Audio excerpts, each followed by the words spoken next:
What's up, y'all? My name is Danny. I'm a freshman at George Washington University, and today I'm here to talk to you about vintage airplanes, specifically in regards to Transworld Airlines.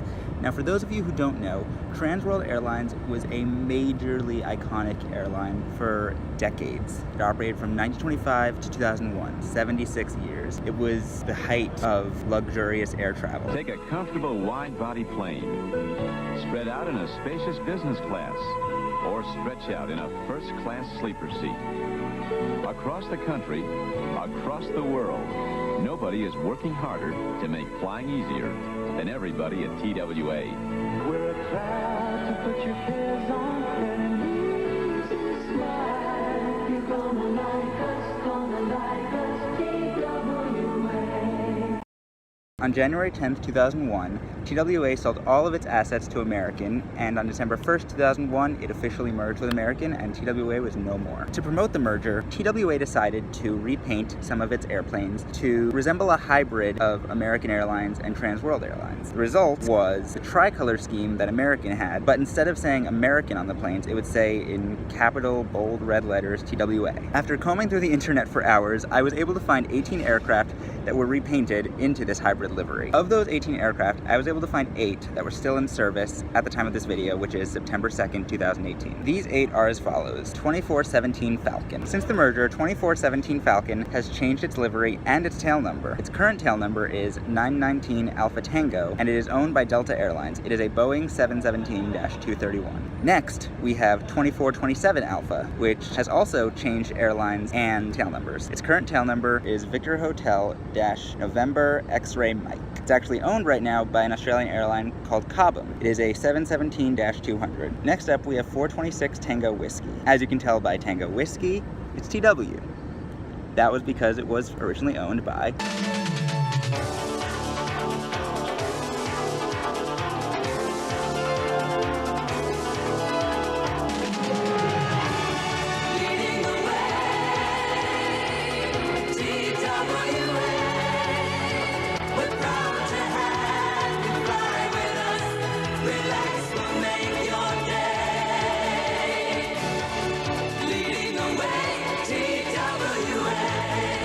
It too has also changed tail numbers. Its tail number is also now Australian. So we have Victor Hotel November X-Ray Lima, and it's currently owned by Qantas Airlines, and it's 717-200. Next up, 701 Tango Whiskey, again, TW. It's currently no longer a passenger airliner. It now is in the US Air Force under the tail number 09-0016. It's a 757-200. Next up, 702 Tango Whiskey. 702 Tango Whiskey actually has not changed its tail number. Has changed airlines. It currently flies with Delta, and it's a 757-200. Next up, 704 X-Ray. It too has not changed its tail number, and it currently flies with Delta as a 757-200. Next.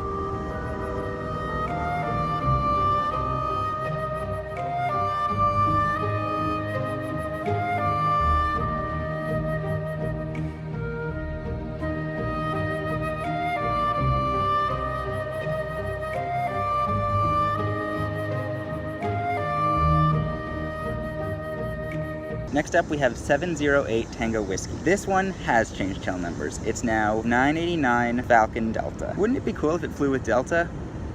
It doesn't. It actually flies with FedEx now, and it's a 757-200. All right, next up we have 713 Tango Whiskey. This one has not changed tail numbers, and it flies with Delta. It is a 757-200. Finally, we have 9615 Whiskey. This one, oddly enough, still flies with American, so it hasn't even changed airlines. It is a McDonnell Douglas MD-83. The reason why it's interesting that it hasn't changed airlines is that following the merger, a lot of the 717s and 757s that American acquired through Transworld Airlines ended up going to other airlines, most notably Delta, but they kept this MD-83. The livery of American Airlines has since changed, but because the MD-83s are older aircraft, American does not want to spend the money to pay for these aircraft as they are expected to retire in 2019. The last aircraft I would like to mention in this video is 915 November. This aircraft is a 737-800. It was never owned by TWA. TWA never even operated any 737s. However, it is owned by American. It first flew in 2013, and in 2015, 2015, after American bought US Airways, American decided to follow US Airways' marketing strategy of repainting some of its planes to resemble the liveries of airlines that have since merged into US Airways. American decided to add on to this by repainting 915 November from the tricolor scheme to Transworld Airlines scheme. I really applaud American for taking the time to recognize the airlines that have enabled it to become the biggest airline ever. They have almost 1,000 planes. That's kind of crazy, but they wouldn't have gotten there without TWA. So it's a nice gesture of appreciation on American's part. Anyways, I hope you enjoyed this video, hope you learned something, and I encourage you all to go out and try to find these planes, take some photos of them maybe, because a lot of these planes won't be here much longer. They are all at least 17 years old. Within 10 years, they will likely all be stored or scrapped. These are really the last remnants of TWA. Thank you for watching. I hope you have a great day and make the most of every day. I will see you later. Adios.